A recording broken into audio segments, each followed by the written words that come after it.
Hello, everybody. Good afternoon. Let's get ready for a basketball season here. Thank you very much for calling us, for joining us today on the Ravery Sports podcast. For fans like me, this is our 2023-2024 Maryland basketball preview. So good to see you all, you Terp fans out there, ready for the Terp season that's going to start tomorrow. It is going to start tomorrow at home, as always, against Mount St. Mary's, the Mountaineers from Frederick County, Maryland, 13-20 last year. They're going to go against the Terps, 22-13. They were eliminated in the NCAA tournament in the second round, so they are going to start tomorrow. Tomorrow will be the first game of the season for the Mountaineers and the Terps. So what we're going to do tonight? So to get you going, to get your motor running for the basketball season, what we're going to do is we're going to do our very first here at Ravery Sports Maryland basketball preview. So let's get the business out the way. Genesis Notary Services is our notary business. That is what we do as far as our notary business in the Shenandoah Valley. If you are interested in that, or if you have a need for getting your documents stamped with care, that's what we do. So we're going to go ahead and take care of that for you in the Shenandoah Valley area. So if you live in Winchester, Virginia, live in Stevens City, Virginia, if you live in Northern Virginia area, if you live in the Valley, Shenandoah Valley, if you live in West Virginia, Martinsburg, or anything like that, definitely let us know so we can go ahead and stamp the docs for you with care. Also, too, definitely check us out on our website, ravorisports.company.site. That is the name of our business, where we're going to go ahead and do all of our jerseys on there. We got some Lamar jerseys for you. We got some Ray Lewis jerseys for you. We got some Oriole hats. We got some Raven hats for you as well. Anything you don't see on the site, you can go ahead and ask us for it. You can send that out, ravorisports@gmail.com. We can go ahead, get that squared away. Let's talk Terps basketball, because we got the first game tomorrow. What is going on? See, some of you may not be following the Terps. You're focused on football or basketball or the NBA or whatever. So let's find out how the Terps are going to do this year. Kevin Willard is the coach of the Terps. Comes over from Seton Hall. This is his second season. Terps surprisingly good. After getting rid of Mark Turgeon after a long reign, Kevin Willard comes in and has a very, very good first season. They look different for years now. Like, basically, when you look at a Gary Williams team, for years, they basically had a lot of the same. Gary Williams and Mark Turgeon basically had a similar style of doing things for years. They were those type guys, where now you have a Kevin Willard, more up-tempo, definitely look different, pushing the ball a lot more. So not just running half-court sets and just playing a lot of defense, pushing the ball a lot more. I believe he is also, too, the second youngest coach in the Big Ten. So keep that in mind. David Cox is now as official as the assistant head coach of the Terps. So he is coming over this year. He is the remaining assistant from last year as well. Now it's a couple assistants moving on. He's going to go ahead and he is the assistant head coach. Basically, what that means is it's not a great big promotion as much as it sounds. But also, too, if Kevin Willard can't work or gets a day off or something like that, then definitely gets a day off, then he's the guy in charge of he's going to be in charge of the team going forward. Okay. There's a name you should recognize there, Greg Manning Jr. So that's a guy, obviously, this is his first year as a full-term assistant for the Maryland Terps. So definitely now he is going ahead and moving on as a full-time assistant. So kind of earned his bones as a graduate assistant, even though Greg Manning has been Terps legend there. He's going as a assistant. Mike Jones over from Virginia Tech now as the first season as an assistant coach with the Terps. That is the coaching staff for the Terps. What does the starting five look like? Very interesting as well. How good was Jameer Young last year? He was outstanding. Coming over from Charlotte, massive rebuilding, new coach, and everything like that. I think he's probably, without question, first team Big Ten point guard this year. He was the offense, I thought, in a lot of ways. They went as far as he could take them. Nights where Jameer Young was outstanding, and that was most of the time, especially at home. They won a lot of games. Nights where maybe he was off or not as good, they didn't do as well. So we will see how he does this year. I think this year he's going to get offensive help. The freshman, Deshaun Harris-Smith, is going to play ahead and start for the Terps. This is a top 4-star freshman that they have. So this is really the first one they're getting in the Kevin Willard era. Deshaun Harris-Smith, outstanding freshman. This guy is a slasher cutter. I know everybody wants to be the Steph Curry, well, guards to do that stuff. This guy's a more old school slasher cutter. Outstanding athlete. He's going to take the ball to the rim. Has a little mid-range shot, but he's not really a deep shooter yet. Needs to develop that as well. But he's going to come right in and start for the Terps. Jordan Geronimo, played last year at Indiana. So this is more of an opportunity for him to play. Hey, look, transfer portal is a real thing now in college sports. Guys could play 5 years and guys can transfer to a different team. He played at Indiana. Now he's going to be starting for the Terps, projected to be in the starting 5. 2 guys you should be familiar with if you watch last year's team, Dante Scott and Julian Reese. I think these guys work hand in glove. Dante Scott is probably in a body-wise, type-wise, maybe a bit of a smallish guy at power forward, but he's a power forward, but he's a power forward. About 6'8", 6'9", really filled into his role as well last year.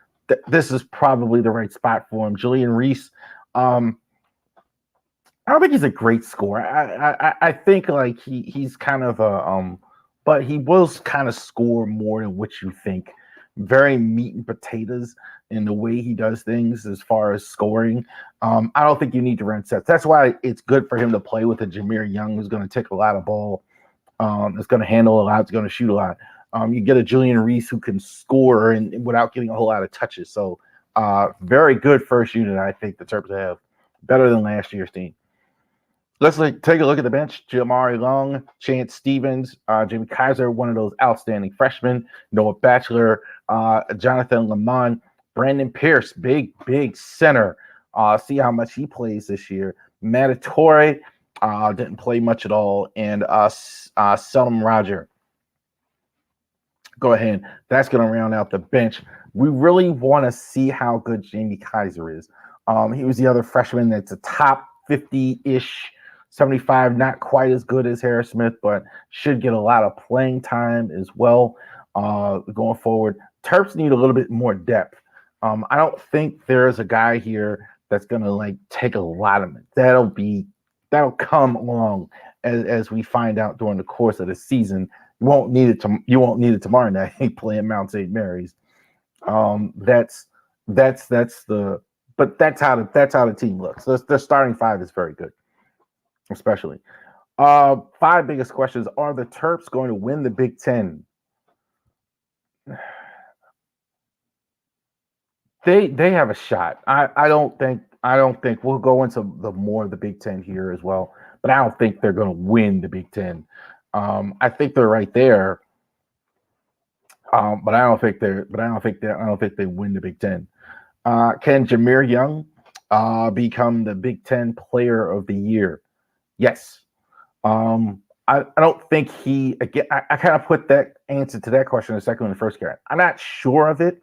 It's a preview, obviously, so we don't know. But I think it's definitely possible that he could be. I'm not sure The reason why I think that is I'm not sure Zach Edey is going to for sure win every award again this year. I think teams are going to be on to him a bit more. It'll still be obviously he's very good, but I'm not so sure that he just runs away with everything like he did last year. I kind of like caught people off guard. There are two freshmen, Deshaun Harris Smith and Jamie Kaiser. Will they make an instant impact? The second guy, I'm not so sure. I don't know how much he plays right at the start. He'll play for sure. I don't know about an instant impact. Deshaun Harris Smith, by all accounts, is going to start a shooting guard. So I don't see any reason why he shouldn't make an impact. I think probably he's going to be your second best scorer on the team. I think along with Jameer Young as well. I think these guys are going to be the guys that are going to score a lot. Now, the way he scores is going to be unique. It's not this just shoot everything from three all the time and all that stuff. He's gonna slasher, cutter, excellent, phenomenal athlete. You're gonna see like very unique moves to the rim, but I think that's what he's going to do. As far as that, he should make an instant impact as well. Who will be the second scorer along with Jameer Young? Harris Smith, I think, will be as well. I think he will be. I think he might not get as many points as a Julian Reese as well. I think he's a guy that you really want to keep an eye on. I think what they're gonna try and do is run a little bit more plays for him, and also he can score more. I think you'll see that on the outset. I think at least not when the season starts. I think maybe by the time we get to closer to the tournament Big Ten play, that'll kind of play itself out. But I think like you'll see Reese here at the start. I think eventually though it's going to be Deshaun Harris Smith getting that. Can the Terps get to the Final Four? I don't think you're a Final Four team. I don't think they're that good. I think they're pretty good. I think you can do better than you did last year. You can get to 16. I don't know about the Final Four. I think that's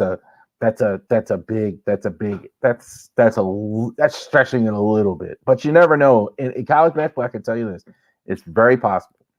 You got St. John's coming back out of nowhere. You got a lot of you never know in college basketball.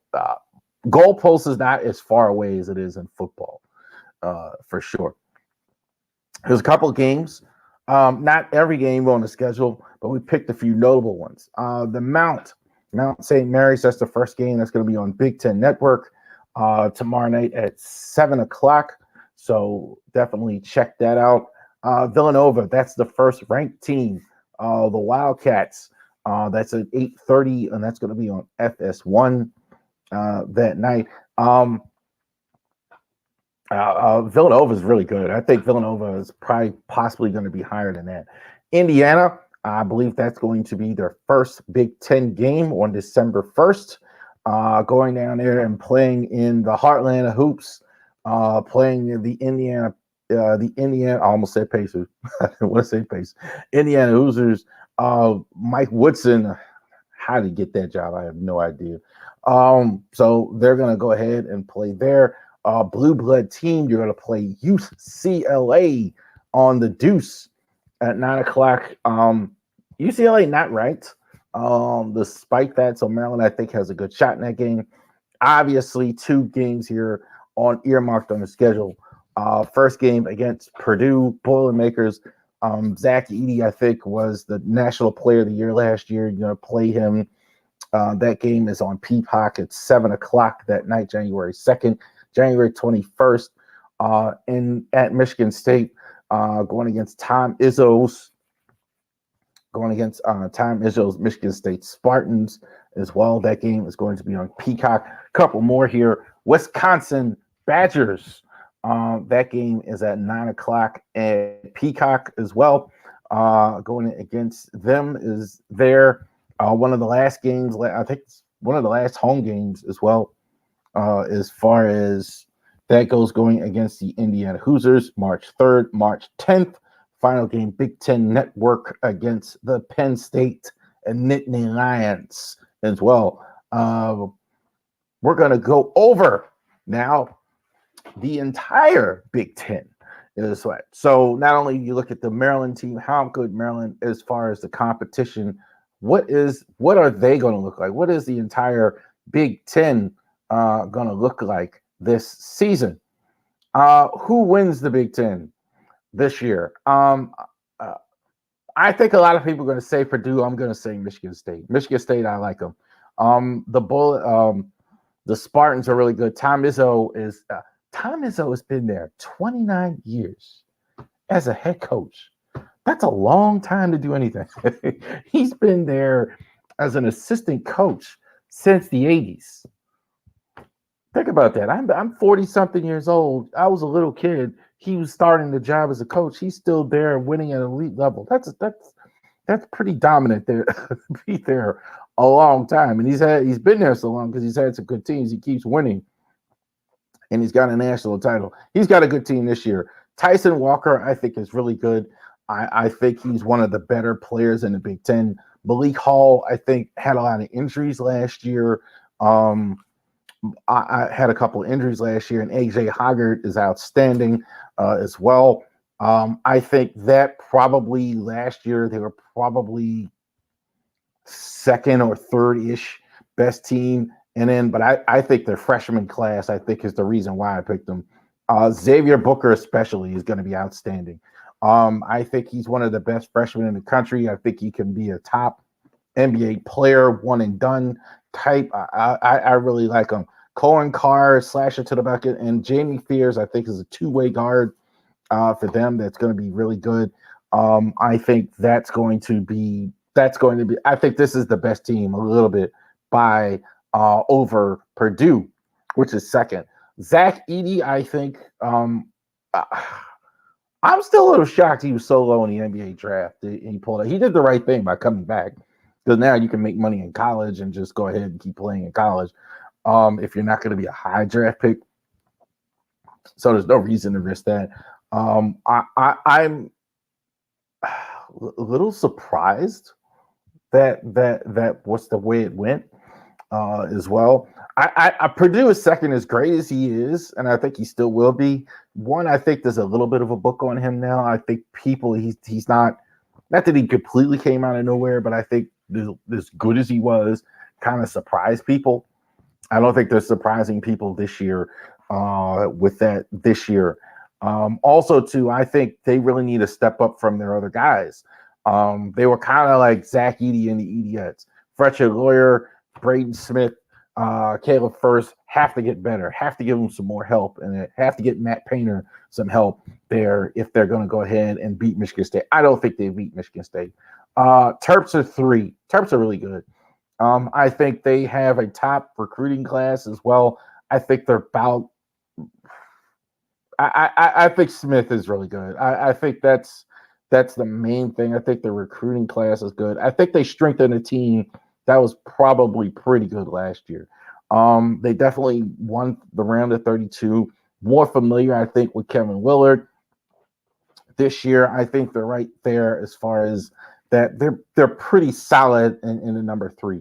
A lot of people would argue and say Illinois is. I think Brad Underwood is under his 6th season. Look, they kind of they're going to run a lot. They really pressure defense.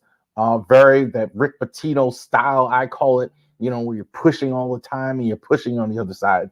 So I really like that style. Terrence Shannon is phenomenal. I think like that is the reason why they are at number 4. I don't like their starting 5 as good as Maryland. I think like they have Ty Rogers is pretty good, but I don't like their starting 5 as good as Maryland. I think I got Maryland a little bit ahead of Illinois, even though Illinois is really good. Wisconsin's always seems to be right here in this spot. Top 4, 5 Big Ten team. Greg Gard is in his 8th season. That slow, methodical execution, old school word, take the air out of the ball. That's what they're going to do. They're going to take the air out of the ball.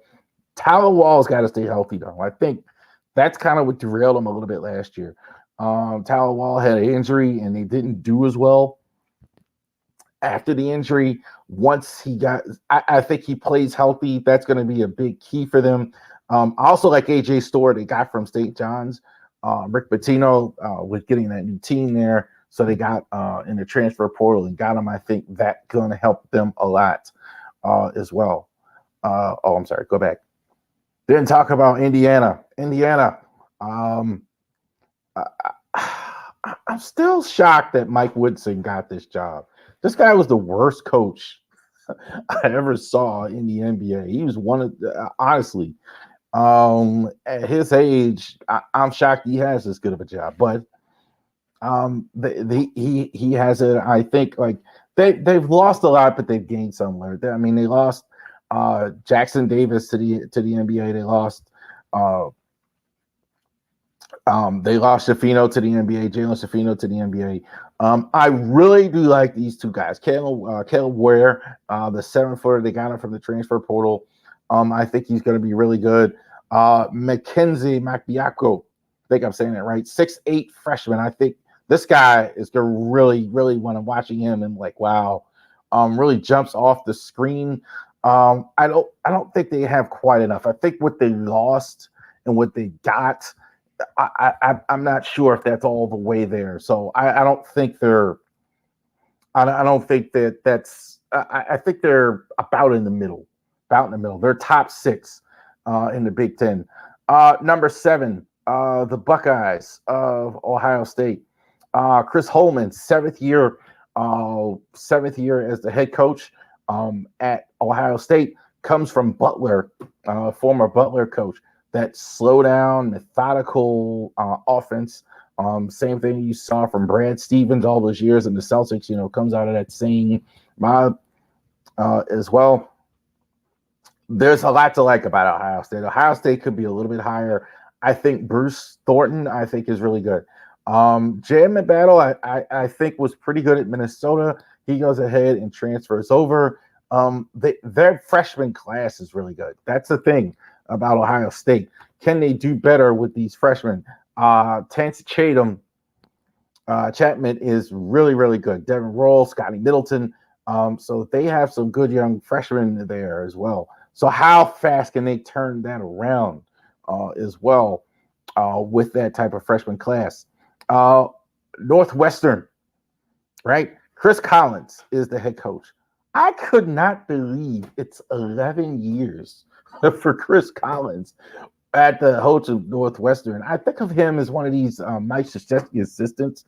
Krzyzewski would stash away point guards. They have Wojciechowski and Amaker and all these guys. And man, it's been 11 years for Chris Collins down there. Struggled for his first few years. He's actually gotten better. He's increased by 6 wins the last 2 years. And he might have one of the best players in the entire Big Ten when you talk about Boo Buie. He's fantastic. Does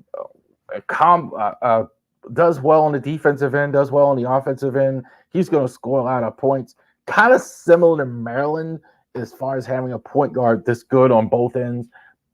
They don't have the supporting cast though, as well. Ty Berry's really good. The 2 seniors, they have a lot of experience. This is a team that was really bad a few years ago, and they've gotten better. So I think they have a shot here, but I don't think they're.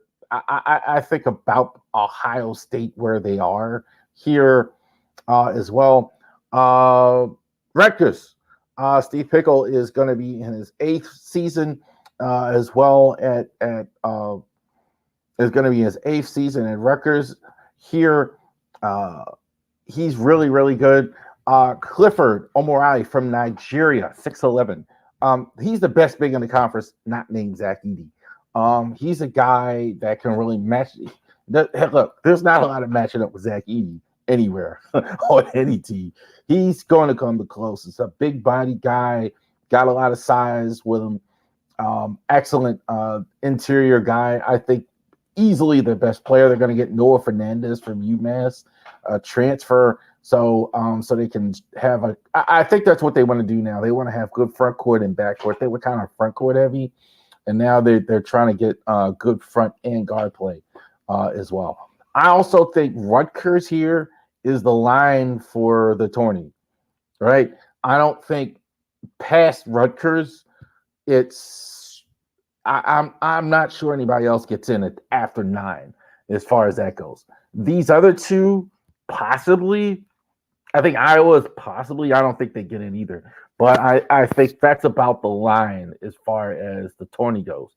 Iowa, it's not bad. Iowa's not too bad. I really like their senior transfer from Valparaiso, Van Kirky. He's like, I guess you don't want a back to the basket 6'9" guy that scores 20 points a game. But I that's what he is, and that's what they can do. Iowa again, like in football, they're in the same spot, man. They're in the same. They're kind of in the middle. Maybe they make the tournament. Maybe they're kind of in the middle. They kind of, yeah. I'm not sure they make the tournament. I think about 9. The first 9 should get in. There is 10. It's a possibly. I think they got NIT on them. It's a possibility they can get in. Fran McCary's been there a long time. Kind of runs the slow down off. They're kind of the same. I kind of feel the way about basketball as I am in football. Michigan, Dwight Howard of the Fab Five. Our thoughts, our prayers go out to Dwight Howard because he's not even going to be there at the start. I don't think he hasn't been with the team. He's had some heart issues and things like that, so he hasn't been fully with the team. So he's going to be with them at some point during the year, obviously. So this is his 6th season there.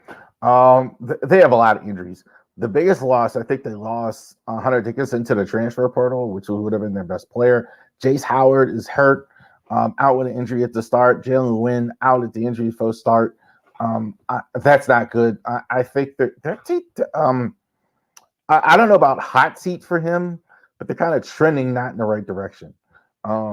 That's I think I mean the more I looked at it and the more I was like, man, they're about at 11 as far as that goes. I mean, so they're not turning in the right direction as far as their team. Couple more. The mayor, Fred Hoiberg in Nebraska. He's in his 5th season, former Bulls coach. Team has improved, kind of got off to a slow start first couple of years. Made it to 500 this year. I think that's probably what they're doing. They were 16-16. Casey Tominga, I think, is probably their best player. The problem is he was in a walking boot up until a few days ago. So their team has a lot of injuries and suspensions. One guy is suspended at I don't see how you're going to start with that. I don't think they're the most talented team in the Big Ten anyway. So I don't think that's going to work as well. They don't have enough talent to kind of overcome that. Ben Johnson, I think I think the youngest coach in the Big Ten. They do have Dawson Garcia, who I like. Dawson Garcia, 15 points a game, a complete big player. Now, you talk about guys like Zach Edey, back to the basket, and those other guys I mentioned, back to the basket guys. This is the modern day guy, Dawson Garcia. Scores on the outside, scores on the inside, passes very well, very good passer for a big. So I was very impressed when I was watching Minnesota, like with the passing that he constantly puts out as a big. Problem is he's got to stay healthy and he's got no help. I don't think there's much around him to go ahead and do. Penn State's bringing up the rear. Micah Shrewsbury quit last year Notre Dame to go to Notre Dame. That surprised him. Mike Rhodes will take over for them. I think this is the worst team in the Big Ten as well. So there you go as far as that goes, as far as the rest of the Big Ten. And Maryland is going to play tomorrow against Mount St. Mary's. Game is at College Park on FS1. Terps should run away with this one. I'm not going to go too much into it as far as that goes. What you probably will see in this first game is you're going to see a lot of you're going to see You're going to see the first unit kind of just work out some things, but they're not going to play too many minutes. You should be far enough ahead most of this game to go ahead and actually go ahead and get a chance to see Jamie Kaiser, see some of these freshmen, get some other guys some minutes and things like that, and get that taken care of. You're not going to see a lot of challenge. The first big challenging game is going to be when they play Villanova. That's going to be the game where, okay, now you see the work some things out. Now you see some things like when you're playing actually a ranked opponent. Do have a shot to win the Big Ten this year. I think so. I don't know. College basketball is so unpredictable now. So you do have a shot to win the Big Ten. I'm not predicting it. I think you're still behind Purdue. I think you're still behind Michigan State. I think those are the two best teams. I think any of the other teams, you should be playing with them and getting that squared away. I think the coaching change last year also to Kevin Will was a good thing. There's energy in the building, there's energy in the institution that just wasn't there under Mark Turgeon. So for better or worse, people are excited about it. I thought he did a phenomenal job the first year. I think some people, I guess they wanted a better coach, but I think he's been pretty good. So we will see how this goes as far as that goes as we root for the Terps for the rest of the season here on the Maryland basketball preview. So thank you very much. All right, for joining us here.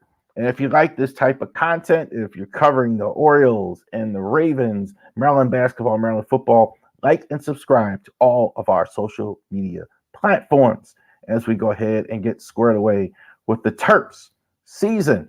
Thank you very much for joining us for a Maryland basketball preview. Thank you very much. And you go ahead and enjoy the rest of your day. Enjoy the Terps season.